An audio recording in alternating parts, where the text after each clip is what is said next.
ムが鳴ると笑顔に戻るね。まだ二人が何にも知らなかった頃のように夜更かしをしては映画を見たけれど昼間頑張りすぎて君は眠ってしまうのさ。回れよエンジェルチャイムさよならを決めた時からは楽しかった思い出ばかりがそうよみがえるね。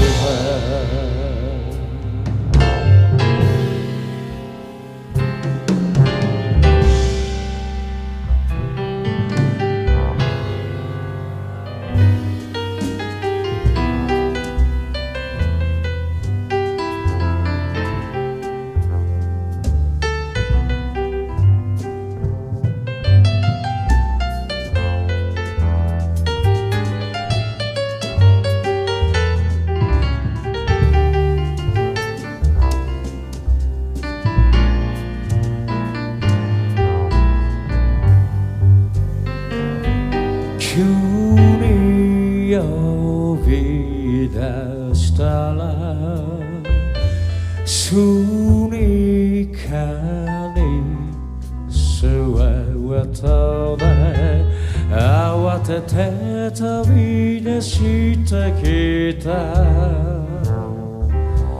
君が愛おしかったものさ。回れよ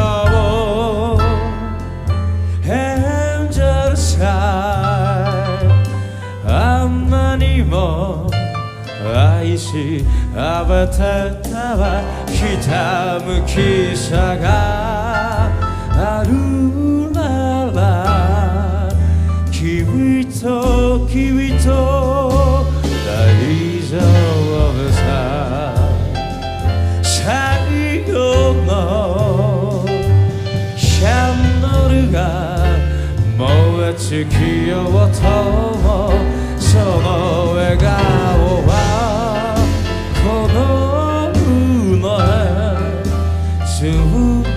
ずっと忘れないよ。